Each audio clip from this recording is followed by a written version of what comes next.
Laukų stebėjimo sistema.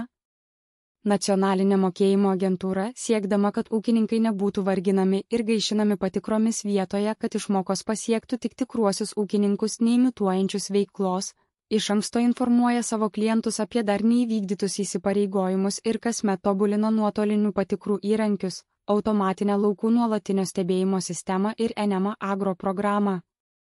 Agentūros specialistai, atlikdami patikras, prižiūri, kaip ūkininkai ir kiti paramos gavėjai gavę ES ir Lietuvos Respublikos valstybės paramą laikosi prisiimtų įsipareigojimų.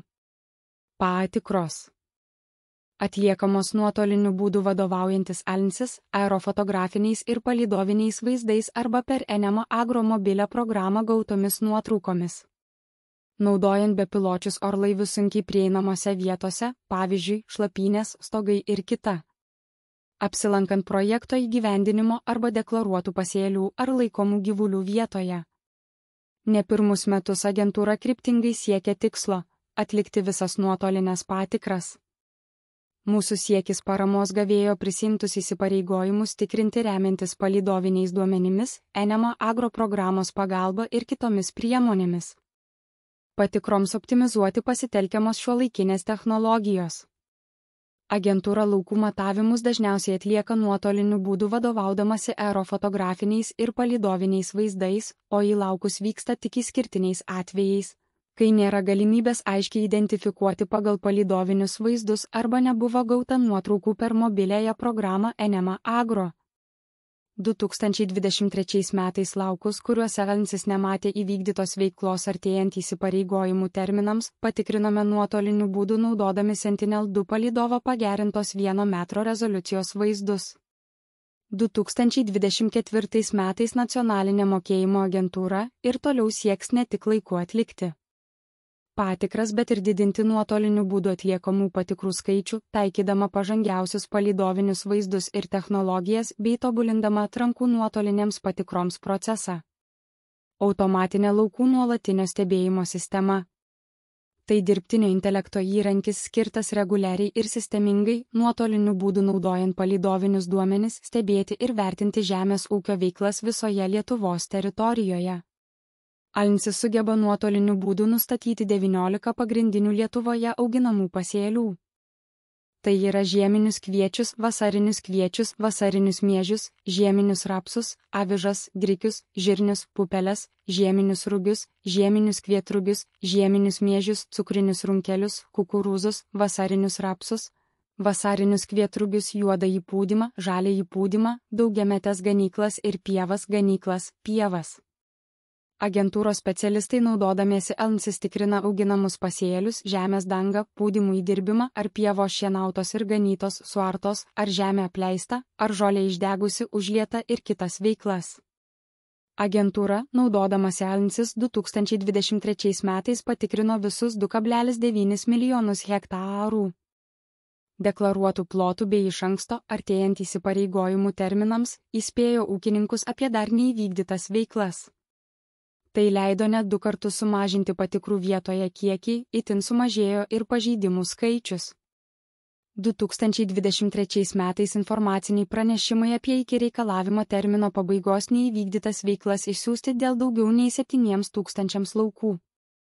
Po priminimo net 85% laukų reikalavimas įdirbti juodąjį pūdymą ar nušienauti bei nuganyti pievas buvo įvykdytas. Tikimasi, kad ši nauja stebėsenos sistema ir toliau leis skirti daugiau paramos. Ūkininkams, kurie realiai vykdo žemės ūkio veiklą, laikosi reikalavimų gauti ES paramą, padės mažinti agentūros apsilankimų skaičių jų ūkiuose, o nesąžiningi pareiškėjai bus atgrasyti nuo bandymo pasinaudoti parama. Šiais metais numatoma ir toliau tobulinti bei plėsti ANSYS galimybės, kuriant naujus algoritmus, tikslinti, atsižvelgiant į aktualius taisyklių pasikeitimus, naujai išleistus Europos komisijos teisės aktus, gaires. Primename, kad visą informaciją apie ANSYS galima rasti internetinėje svetainėje www.ansys.lt. 2024 metais pareiškėjų atitiktis bazinės išmokos papildomos pajamų paramos.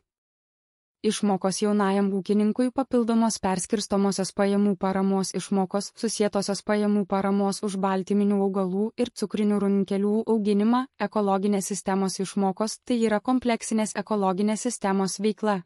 Augalų kaita, sertifikuotos sėklos naudojimas, Lietuvos žemės ūkio ir kaimo plėtros 2023–2027 metų strateginio plano kaimo plėtros. Intervencinių priemonių ekologinis ūkininkavimas. Ekologinio ūkininkavimo tęstiniai įsipareigojimai, vietovė su gamtinėmis ar kitomis specifinėmis kliūtimis reikalavimams visoje Lietuvos teritorijoje bus vertinama pagal ANSIS rezultatus. Paramos gavėjai su ANSIS rezultatais galės susipažinti agentūros informacinėme portale. Šiais metais informacinėme portale bus atvaizduojami šie ANSIS rezultatai. Šienavimas ir ganimas pagal tiesioginių išmokų taisyklių reikalavimus. Ar žemės ūkio augalų plotuose ariamoje žemėje auginami žemės ūkio augalai. Juodojo pūdymo įdirbimas. Deklaruota pieva nesuarta nuo praėjusių metų rugpjūčio 1 dienos iki einamųjų metų birželio 30 dienos.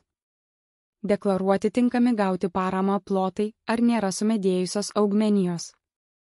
Deklaruoti tinkami gauti paramą plotai, ar nėra žemės ūkio veikloje nenaudotinų plotų, pavyzdžiui kūdra ar statiniai. Deklaruotas pasėlis atitinka esantį lauke. Nuo Liepos 15 dienos ANSIS rezultatai bus matomi informacinėme portale ir atnaujinami kas 10 dienų. Kadangi palydoviniams duomenims apdoroti reikia laiko agentūros informacinėme portale. Bus rodomi prieš 10 dienų užfiksuoti rezultatai. Nuo Liepos 15 dienos juodojo pūdymo įdirbimo atveju ir nuo rugpjūčio 14 dienos šienavimo bei ganimo atveju pareiškėjai bus individualiai informuojami apie ANSIS nustatytus neatitikimus. Taigi pareiškėjai jau iki reikalavimų įvykdymo termino pabaigos galės matyti informaciją apie dar neįvykdytus įsipareigojimus pagal paramos priemones ir atlikti veiksmus, kuriuos reikia atlikti. Taip tikriesiems ūkininkams suteikiama galimybė pasitaisyti, o imituojančius ūkininkavimą siekiama atgrasyti nuo kėsinimosi neteisėtai gauti paramą. Deklaruotiems stebimiems laukams suteikiama žalia, geltona, oranžinė arba raudona spalvos. Žalia spalva deklaruotame lauke rodo, jog įsipareigojimas yra įvykdytas. Geltona spalva nurodo, jog įsipareigojimas yra stebimas. Oranžinė spalva nurodo, jog įsipareigojimas neįvykdytas ir artėja termino pabaiga, o raudona įsipareigojimas neįvykdytas pasibaigus terminui. Ūkininkai turėtų vadovautis informacinėme portale pateikiamais nurodymais ir jei reikia atsiųsti nuotrauką apie atliktą veiklą per Enema Agro programą. Nuotraukos gali būti teikiamos tik per Enema Agro, o pareiškėjai, neturintys galimybės naudotis programa, apie tai gali informuoti agentūrą elektroniniu paštu ansis@enema.lt ar oficialiu raštu. Apsilankymų ūkiuose skaičius mažėja ir dėl aktyvaus ūkininkų naudojimosi mobiliąją programą Enema Agro. Tai yra puikiai nemokama priemonė ūkininkams norintiems pranešti apie įvykdytas veiklas, įgyvendintus investicinius projektus bei problemas susijusias su įsipareigojimų vykdymu, taip pat tai įrankis visuomeniai, kuri nori pranešti apie neprižiūrimus plotus. Programos naudotojai, kurių yra daugiau kaip 38 000, gali pateikti ir reikiamą informaciją trąšų naudojimo apskaitos bei augalų apskaitos produktų naudojimo apskaitos žurnaluose. Enema Agro programa kasmet atveria vis daugiau duomenų. Į programą įkelti nauji teminiai sluoksniai, kurie aktualūs 2024 metų ir vėlesnių metų geros agrarinės ir aplinkosaugos būklės bei valdymo reikalavimų įsipareigojimų vykdymui. Be to, programoje galima peržiūrėti suartų arba nedeklaruotų daugiamečių pievų žemėlapį, pamatyti, ar laukas patenka į šlapynių, durpžemių plotus, erozijai jautrias teritorijas, nesureguliuotų vandens telkinių pakrančių juostas, melioracijos griovių palaukės, paukščių bei buveinių apsaugos plotus, ar lauke yra saugomų kraštovaizdžio elementų, ar laukas priklauso neariminės žemdirbystės plotams. Enema Agro programa skirta ne tik teikti informaciją apie atliktą žemės ūkio veiklas. Joje yra Europos komisijos Kopernikus programos Sentinel palydoviniai augmenijos indekso, kitaip streso duomenys, kurie atnaujinami kas 5 dienas, tad ūkininkai gali stebėti pasėlių būklę, sudaryti tikslesnius tręšimo ir laistymo planus, tiksliau prognozuoti būsimą derliaus kiekį ir kokybę. Taip pat Enema Agro programoje atvaizduojami 2023 m. Europos komisijos Kopernikus programos Sentinel palydoviniai visos Lietuvos vaizdai 1 metro tikslumo bei preliminarios laukų ribos, automatiškai sugeneruotos dirbtinio intelekto pagalba. Tad pareiškėjai deklaruodami pasėlius galės patikrinti, pakoreguoti ar tiksliau įbraižyti dirbamų laukų ribas, nurodyti tikslesnį paramai gauti plotą ir išvengti klaidų dėl mažesnio ploto deklaravimo, nepastebėtų naujai atsiradusių netinkamų paramai objektų išskyrimo, kelių laukų sujungimo, kai dirbamas vientisas masyvas ir atsiradusių naujų laukų po lauko padalijimo, kai auginamos kitos kultūros pasėlis.